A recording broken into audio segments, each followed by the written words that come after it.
आखिर क्यों मेघनाथ को सिर्फ लक्ष्मण ही मार सकते थे, राम नहीं? मेघनाथ लंकापति रावण का सबसे बड़ा पुत्र और युवराज था। माना जाता है कि रावण बहुत बड़ा विद्वान था। रावण अपने से भी कहीं ज्यादा गुणवान, पराक्रमी और विद्वान अपने बड़े पुत्र मेघनाथ को बनाना चाहता था। धर्म ग्रंथों के अनुसार अपने पुत्र को सबसे ज्यादा शक्तिशाली और अजर अमर बनाने की कामना को लेकर त्रिलोक विजेता ने उसके जन्म के समय सभी देवताओं को एक ही स्थान अर्थात 11वें घर में मौजूद रहने के लिए कहा था। लेकिन भगवान शनिदेव ने रावण की आज्ञा का पालन नहीं किया और 12वें घर में जाकर बैठ गए, जिससे मेघनाथ अजर अमर ना हो सके। एक बार ऋषि अगस्त्य ने भगवान राम के दरबार में कहा कि रावण के पुत्र मेघनाथ को स्वयं राम भी नहीं मार सकते थे, उन्हें तो केवल लक्ष्मण ही मार सकते थे। आइए जानते हैं कि ऋषि अगस्त्य ने ऐसा क्यों कहा। मेघनाथ को केवल लक्ष्मण ही क्यों मार सकते थे? मेघनाथ बहुत ही प्रबल एवं शक्तिशाली योद्धा था। उसके जन्मोपरांत ही सृष्टि के संपूर्ण मेघों ने रोते हुए एक समान नाद किया था। तत्पश्चात उसका नामकरण मेघनाथ हुआ। उसके पास नागपाश रूपी ऐसा यंत्र था जिससे वह अदृश्य होकर राम लखन सहित पूर्ण सेना पर बादलों के पीछे छुपकर वार कर सकता था। वह भली भांति जानता था कि संसार में किसी भी साधारण मनुष्य के हाथों उसका वध संभव नहीं है। धर्म और अधर्म के बीच युद्ध की समाप्ति के उपरांत भगवान श्री राम के राज्याभिषेक में सम्मिलित अनेक तपस्वी, ऋषि मुनि आदि भगवान राम से मिलने व आशीर्वाद देने वहां पर उपस्थित हुए। उस समय मुनि अगस्त्य ने प्रभु श्री राम से कहा, राम, आपने रावण व कुंभकर्ण को मारा, जो अधिक दुर्लभ था, लेकिन अधिक विषाद संग्राम लक्ष्मण ने मेघनाथ से किया था। मेघनाथ का वध सबसे ज्यादा विषम था। गुरु के वचनों को सुन प्रभु श्री राम अचंभित हो गए, क्योंकि वे मेघनाथ की प्रबलता व उनके वरदान से अनभिज्ञ थे। तभी अगस्त्य मुनि उन्हें पूरी बात विस्तार से बताते हुए कहते हैं कि मेघनाथ विश्व का एकमात्र ऐसा योद्धा था जिसके पास समस्त दिव्यास्त्र थे। तीनों महास्त्र, ब्रह्मा, नारायणास्त्र व महादेव का पशुपतास्त्र भी था। उसे वरदान प्राप्त था कि उसके रथ पर रहते हुए कोई उसे परास्त नहीं कर सकता। इसी कारण उस समय संसार में केवल वही एक योद्धा था जिसने अति महारथी होने का स्तर प्राप्त किया था। उसने स्वयं भगवान रुद्र से युद्ध की शिक्षा प्राप्त की और समस्त शस्त्र प्राप्त किए। उसकी शिक्षा प्राप्त होते ही रुद्र ने स्वयं ही कहा कि उसे इस संसार में कोई पराजित नहीं कर सकता, किंतु उसका वध केवल लक्ष्मण के ही हाथों संभव था।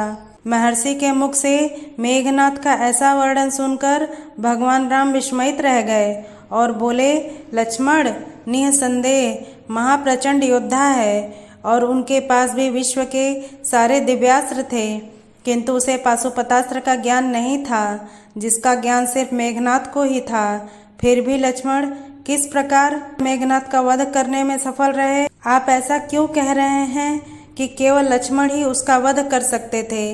इस पर अगस्त्य मुनि ने कहा, आपका कथन सत्य है। जितने दिव्यास्त्र मेघनाथ के पास थे उतने ही लक्ष्मण के पास थे, किंतु मेघनाथ को एक वरदान प्राप्त था। एक बार देवासुर संग्राम में रावण को इंद्र द्वारा बंदी बना लिया गया। तब मेघनाथ ने अपने पिता की रक्षा हेतु इंद्र को ही बंदी बना लिया और उन्हें लंका ले आया। इसलिए मेघनाथ को इंद्रजीत के नाम से भी जाना जाता है। जब इंद्र को मुक्त कराने के लिए ब्रह्मा जी उसके द्वार पर पधारे तो ब्रह्मा से उसने एक वरदान रूपी अपेक्षा पूर्ण करने को कहा और अपने प्राणों की रक्षा व अमर रहने हेतु उसने यह वरदान मांगा कि मुझे वही मार सकेगा जिसने 14 वर्षों तक ना तो भोजन ग्रहण किया हो, ना ही किसी स्त्री का मुख देखा हो और ना ही निद्रा का आहार ग्रहण किया हो, अर्थात 14 वर्षों तक सोया ना हो। उसके इस वरदान की मांग को पूर्ण कर ब्रह्मा जी ने इंद्रदेव को मेघनाथ की कैद से मुक्ति प्रदान की। श्री राम बोले, मैं वनवास काल में 14 वर्षों तक नियमित रूप से लक्ष्मण के हिस्से का फल फूल देता रहा। उन्होंने कहा कि मैं सीता के साथ एक कुटिया में रहता था। बगल की कुटिया में लक्ष्मण रहते थे। फिर सीता का मुख भी न देखा हो और 14 वर्षों तक सोए ना हो, ऐसा कैसे संभव है? अगस्त्य मुनि सारी बात समझकर मुस्कुराए। प्रभु से कुछ छिपा है भला? प्रभु श्री राम को तो सब कुछ पता था। दरअसल सभी लोग श्री राम का ही गुणगान करते थे, लेकिन भगवान राम चाहते थे कि लक्ष्मण के तप और वीरता की चर्चा भी अयोध्या के घर घर में हो। अगस्त्य मुनि ने श्री राम से कहा कि क्यों ना लक्ष्मण जी से यह पूछ लिया जाए। लक्ष्मण जी आए तो राम जी ने कहा कि आपसे जो पूछा जाए उसे सच सच कहिएगा। प्रभु ने पूछा, हम तीनों 14 वर्ष तक साथ रहे, फिर तुमने सीता का मुख कैसे नहीं देखा? फल दिए गए फिर भी अनाहारी कैसे रहे और 14 वर्षों तक सोए नहीं? यह कैसे हुआ? तब लक्ष्मण जी ने बताया, भैया जब हम भाभी को खोजते हुए ऋषिमुख पर्वत पर गए तो सुग्रीव ने हमें उनके आभूषण दिखाकर पहचानने को कहा था।